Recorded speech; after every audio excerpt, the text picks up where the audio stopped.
Dear steel manufacturers, welcome to an overview of the latest quality control order, steel wires or strands, nylon or wire ropes, and wire mesh, quality control order 2023. Today, we'll focus on the 9 mandatory Indian standards in detail. Welcome to MindSync, your compliance guard. I'm Baston Benny, and you're watching MindSync's BIS series. MindSync is a professional organization providing compliance, consulting, and advisory services. Let's dive into the quality control order in detail. First, let's examine the effective date, which is 6 months from the notification of this order, dated the 21st of November 2023. For micro enterprises, it's 12 months, and for small enterprises, it's 9 months. Our first standard is steel wire ropes for general engineering purposes. This standard encompasses the general requirements for steel wire ropes used in cranes, excavators, and various engineering applications. Next, we have the steel wire suspension ropes for lifts, elevators, and hoists. This standard covers steel wire ropes specifically designed for lifts, elevators, and hoists carrying passengers or goods in guides, excluding those used for winding purposes in mines. Now, let's look into the requirements for the core. The main core of the rope shall be either of fiber or steel only. Crucially, CWS shall not be used in the core of steel core ropes. Moving on to our next standard, stranded steel wire ropes for winding and man-riding haulages in mines. This standard covers general requirements for stranded steel wire ropes used in winding and man-riding haulages in mines. Regarding joints, it's emphasized that joints in wires at the final stage should be avoided whenever possible.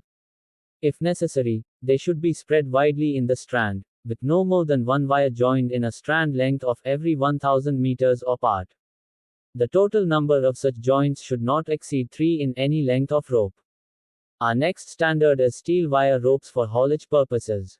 This standard outlines the general requirements for steel wire ropes used for haulage purposes in mines and other applications, excluding man-riding purposes.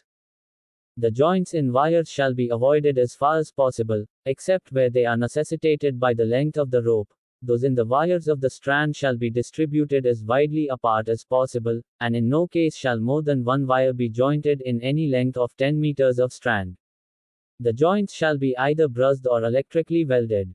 If joints are brushed, they shall be properly scarfed; if welded, properly annealed. Tuck joints in wires during rope making may be used for wires of 0.5 mm diameter and smaller. Moving forward, we have the hot deep galvanized stay strand standard. This covers the requirements for hot deep galvanized stay strands used for telegraph and telephone poles, transmission line poles, signal poles, and railway track signals. Next, we explore the wire ropes used in oil wells and oil well drilling standard. This specifies the requirements for wire ropes, wire core, and size ranges used in oil wells and oil well drilling. Our next standard is braided nylon ropes for mountaineering purposes.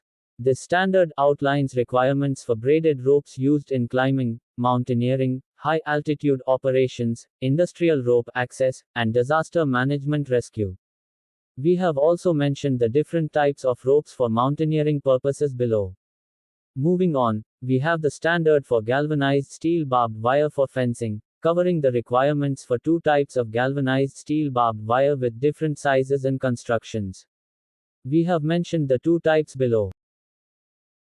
Finally, we explore the standard for mechanically woven, double-twisted, hexagonal wire mesh gabions, Revet mattresses, rock fall netting, and other products for civil engineering purposes. This standard covers gabions, Revet mattresses, sack gabions, soil reinforcement fascia units and rock fall netting produced from double-twisted galvanized wire mesh, and galvanized wire for lacing wire, used for manufacturing, assembling, and installation of the product. This standard also covers gabions, Revet mattresses, sack gabions, soil reinforcement fascia units and rock fall netting in which the wire mesh and lacing wire are polymer coated after the galvanizing.